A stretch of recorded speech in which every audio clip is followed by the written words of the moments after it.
Welcome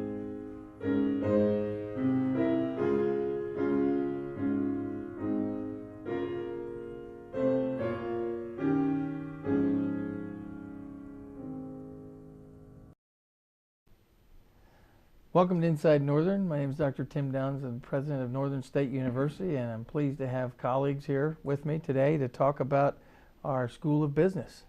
So welcome, everyone. Thank you. We'll start on my right, Mr. Zach Ulmer, one of our star students, also happens to be an exceptional student athlete. So welcome back to, you were on the show in the fall. Yep, earlier I was, yep. That's right. It just seems like yesterday. Yeah, it does. It doesn't seem like that long ago.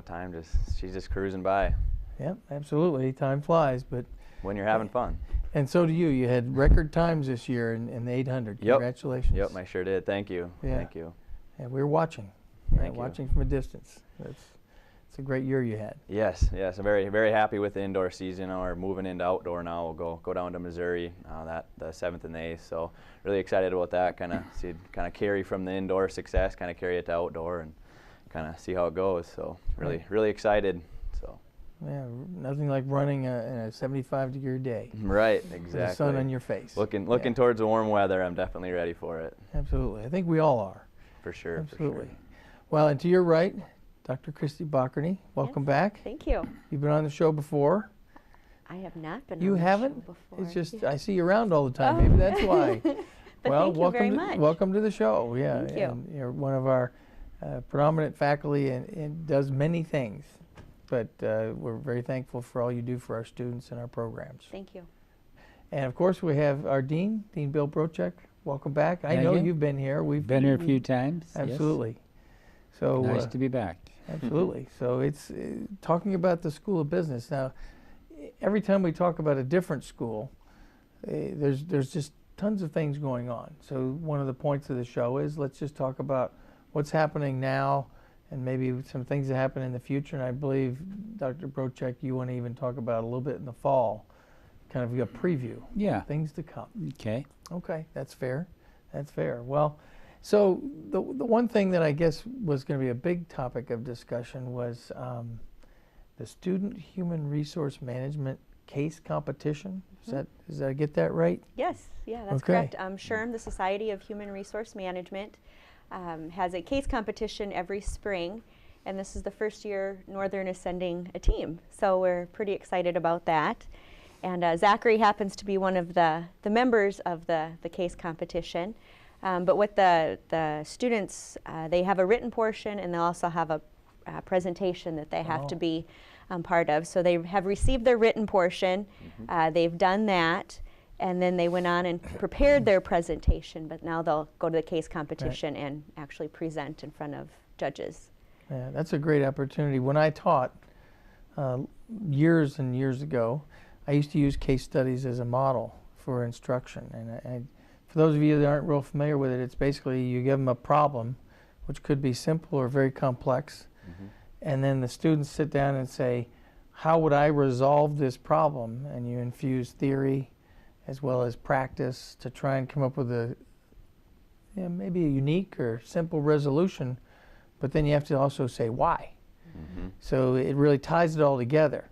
And it's a great opportunity for you to really think and take information from all of your classes and say, well, this has to do with human resource law, but there's also issues of compensation or costs or revenue. So they can get really complex. But I always found it to be a great opportunity for the students to integrate all their thinking from all the courses that they've had and life experiences, and then come up with an answer. And sometimes there's no one right answer. Exactly. Which makes it really neat. So is that what you've experienced, Zach? Yeah, for sure. So we, about a month and a half ago, we kind of started the process. We got a practice case. So Joellen Miller is the team captain, and then Nick Murphy and Alexander Gray we are the 4 people that are on the case. So we've been working pretty closely together, staying in contact and meeting about twice a week. But we got a practice case and we worked through it. We read over the case. We kind of gave our recommendations, and you know, kind of what we thought, and then we were able to present it to a couple of the professors here. So we presented it to them, and then they gave us some really valuable feedback on, you know, what kind of what they think we did well, and, you know, maybe a couple things to change for the actual case.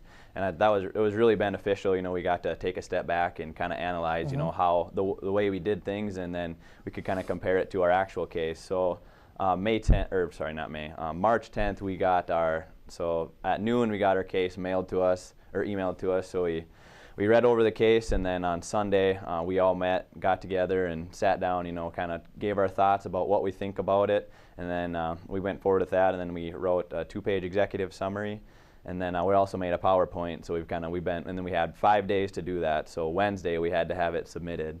Wow. So it was pretty intense. So we sat down right away and worked through it together, and then we leave next Thursday. We head down to Tigard, Oregon to present. So really excited, but it's really been a great experience. I mean, I've really liked kind of meeting and working through the case. You know, there's so many different angles that the case will kind of want to direct you down, but it's like, you know, we could recommend this, or, you know, there also is the flip side of maybe if we do this, then this is better. And it's kind of, I've had a lot of fun with the whole experience. It's really been really cool, and just kind of learning along the way too, especially like you say with the cases. You know, we work on different case studies in class, and it's really interesting to be able to compare them together. You know, well, kind of in this case they talk about this, and you can kind of pull a little information from here and there and try to make it better. So yeah, but it's been a lot of fun.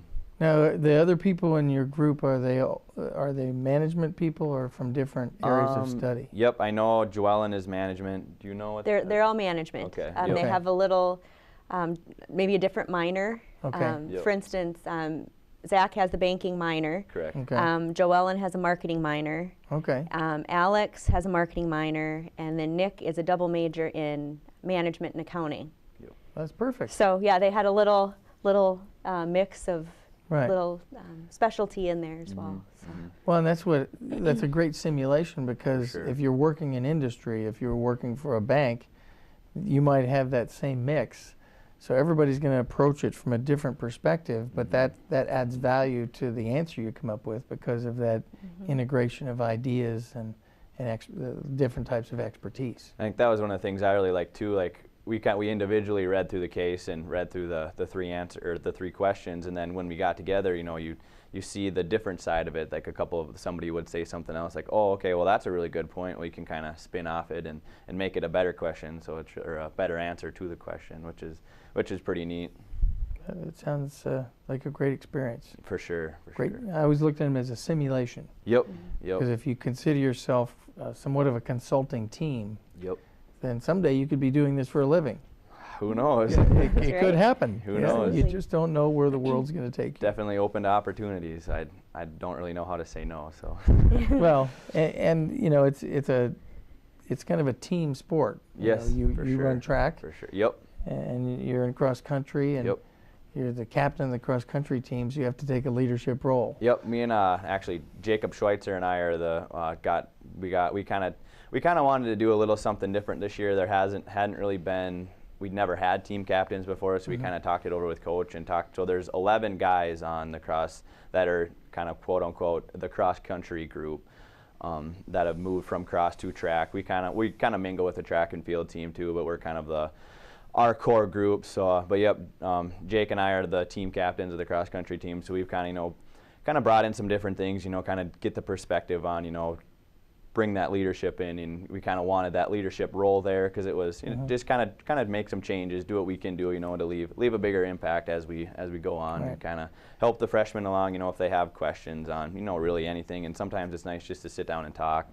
So we meet once a week and kind of go over stuff. We'll talk about how the meet's going, or kind of what's pressing. If something's bothering somebody, if they're sore or whatever, we'll kind of talk about that and just kind of different topics. It's nice. I feel like it's nice just to get together as a team before practice and just kind of talk through some stuff. And I think it's good for the team atmosphere and the team in general. So well, and all the things you experience as a student, we hope collectively help you develop. Exactly. Because in industry, some industries and companies will say you're the team leader for this project, or whatever you're doing. If you're developing a new product, or you're coming up with a new service model, or you're coming up with a new strategy for finance or whatever your area of emphasis is, somebody has to be the person that cultivates the interest, the activity, make sure you meet deadlines. Yep. So what you do outside the classroom, relates to what you do in the classroom, and is all meant to help you develop to be that exceptional employee and citizen of the year. I kind of like it too, because like some of the younger kids, if they have a question, well, there's a pretty good chance one of us older kids have dealt with the same injury or kind of maybe the same problem. So it's kind of nice. You can say, well, this worked out for me. Maybe you should try this, or kind of give them a different way. And there's always like even like with the professors and the coaches, everybody at Northern is, they'll work with you. It's so easy. You go in and ask a question, they'll give you an answer, or if they don't have an answer, they'll definitely find you an answer. So I've always found that very helpful. I know I'm in Bockorny's office quite often talking about all kinds of different stuff, just from business club to class stuff or whatever, and she'll always find an answer for me, or if not, give her an answer to me. Or the two of you figure it out. There you go. We get it. Because sometimes everybody has part of the answer. Exactly. Exactly. That's the way I always looked at it. Kind of puzzle it together. So. Yeah. So back to the instructional piece. How does this activity or other activities you're doing fit into the development of students? Well, I think the real life scenario really prepares them. For instance, reading something, go through a situation and having to analyze it, the problem solving part of it. Right. Really, what is the root cause of whatever employee situation is wrong? Right. How do we figure that out? And then come up with a solution. How do we do that? Right. And then, so there's a lot of the problem solving, the brainstorming as well, and then moving into the written communication, the oral communication. Those are all skills that our business majors need to have. Right. And so, you talk about the case studies and how valuable they are. That's what they do. They do all those steps. And then how do we communicate that to our stakeholders and our customers or our clients or our coworkers, because those are the real skills our students are going to need. Absolutely. And in fact, if you think about it, a lot of what you're learning to apply, you pick up in the liberal arts. Just how to pull something apart and then think about it. That's critical thinking. Exactly. And then you apply some finance theory or human resource theory, and you say, oh, okay. And then how you actually articulate it, how you write it, and then how you communicate it. Again, we're back to the liberal arts. So your liberal arts are always the foundation for what you do, but then the finite knowledge comes from the discipline that you get your major in. It could be biology, it could be human resources, it could be international business, but the baseline of your learning is those liberal arts. So we know you'll do a great job when it comes to the presentation part. Yeah, we'll start practicing here this weekend. We're going to run through it a couple times, and on Tuesday actually we're meeting. So we'll run through it and kind of get our steps down, and I'm pretty excited. So challenge each other. Yep, for sure. It'll be. One of the neat things with this is these 4 students this whole time have not been able to ask for faculty help, and so we haven't seen anything. And so the first time I actually will see it is when we're in. At Tigard, so it is completely student-driven. Nice. And the whole process, the whole analysis, the whole write-up, the whole presentation, it's all them. Well, but afterwards, I'm sure you guys will do really well. But afterwards, you can still talk about it and say, okay, now, how could I've done better? How could we have done better? Right. Because that's the point of these simulations. Yep. Because when you get into industry and you're in the boardroom and you're making the pitch, you want to have this experience and other experiences like it to draw upon. Exactly. So you're the one that when you walk out of that room, they say, wow, that Zach Ulmer really knocked it out of the park.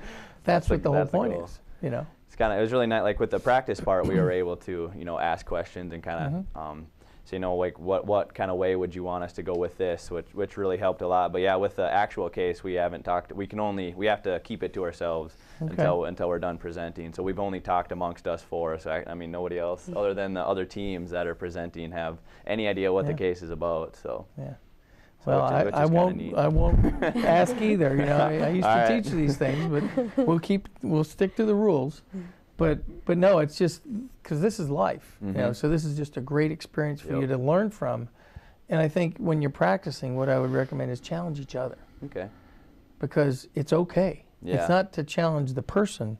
it's to challenge each other so the team does better. And I kind of, we've Yeah. mingled pretty well. We'll kind of, you know, if somebody Yeah. says something about the case, like, oh, well, why do you think that? Or no, we've gotten to know each other better kind of along the way. It's just kind of developing that friendship and the relationship along, you know, working on the case together. It's kind of cool to kind of see just how we grow. You know, you kind of can tell, you know, what someone's going to ask or what they're going to say. And I really like that a lot. It's just the development, the further development, you know, and then presenting together. You know, you present as one. Right. So. Yeah. Well, then the last recommendation I have, just have fun. Yeah. I mean, just have fun with it. I mean, you know, you're not going to lose your job. You're just going to have fun. Exactly. So, you know, because I've seen students in competitions like this, they get so intense that it actually impedes their performance. Kind of got to sit back and relax a little bit. Just, you know, just kind of go with it. Go with the flow. And you prep and over-prepare, and then just go in and just let it happen. Let it loose, just like you're running 800. The practice. Last 200 meters, let's just run this race, baby. The practice is already done. Now you just got to do it. Just go run the race. You know, and that's when you have fun, and you'll get done, and sure, you'll be able to sit down and say, oh, I shouldn't have said that word. Oh my gosh, one word. You know, you can be so micro-critical of yourself, but just really enjoy it, and then, you know, figure out, now, how could I do better? Right. But it just sounds like a great opportunity. So thank you for taking us to that next level for the students to have this experience. That's what we're about. Good. Yeah, we're excited. Yeah. We're excited to see the outcome. And like I said, it's our first time, so we don't know what to expect of the conference, the competition. It's all going to be new. So It's all good. Thursday the 30th we fly out, so it's right around the corner. It is. So it's a week from tomorrow. Yep. Not to bring. Whoa. Oh, it'll be fun. It'll be a lot of fun. I'm really looking forward to the experience. It'll be awesome. So. Yeah, I'm a little jealous. Well, I've never been out that way before. I've never been down to Oregon, so It's pretty. It'll be pretty cool. Absolutely. So, you know, we're constantly trying to have events to draw students in, to build a sense of community, because if you look at a university, it's about learning, and a lot of people, myself included, call it a learning community. So if there's 3, 4, 5, 10 teams next year doing this, that builds a sense of community, because now we have 10 teams in the game, 3 teams in the game, whatever it is, and you're encouraging each other, you're sharing, and then you also do social things just to build a sense of community. So maybe, Bill, would you like to start to talk about some of the things that are coming up? Well, I'd like to talk. I don't know if you're aware, but Zach is involved not only in the HRM competition, he's involved in a second competition in the banking case competition. So he's a busy guy. Very busy. See, I told you I don't know how to say no. Very busy. Okay. Well, I'm sorry if I missed that. So is the banking case similar, but just different by content? It is different in that they have to work with an actual. It's sponsored by the Community Bankers Association, and it's out of St. Louis. And there's about, I think, 30, 40 schools. There's an awful large number of schools participating in this competition. This is the second year of it. This is our first year participating. But they have to work. They have to find a actual community bank in their area, and you've done that. And then what they have to do is they basically come up with a succession plan for that particular bank, and then they'll write that plan up, and maybe you want to expand a bit on. I can go off that a little bit. So Lauren Erlifson, Allie Huey, Jacob Schweitzer, and myself, and do you know that I can't think of? I prepared myself. I wrote all 5 people's names down, but I'm Check your hand blanking again. blanking out on the last one. But 4 out of 5. That's batting 800. So there's 5 of us on the case. But so last Tuesday we went down to Groton. We talked with First State Bank of Claremont. Okay. So Jeff Stroh, he is the president or the CEO of the bank. So we talked with him for about an hour and a half. You know, just kind of got a background of the bank. You know, kind of what he's working on, what he does day to day. He's actually a farmer too. So they're just a small town, hometown bank. They got 4 branches with 13 employees. There's 2 full-time employees at each branch, and then they got and then just part-time employees. So it was really neat to kind of see his kind of perspective on their succession planning. They have a couple things in place, but as being more of a small town bank, they don't have exactly everything they should have. So so we have a 25-page paper that we're allotted 25 pages. So we got about 10 questions that we can answer, and we got a lot of really valuable feedback from him. So we'll go over that, and then write the paper and kind of give our recommendations of what we think the bank can do and stuff. So the term succession planning, are you looking at, so in this case, the president of the bank, he runs the bank. Who would take over generationally? Should at some point he decides to just do farming or do neither? One of the better jobs is retirement. But is it more along the lines of who's going to take over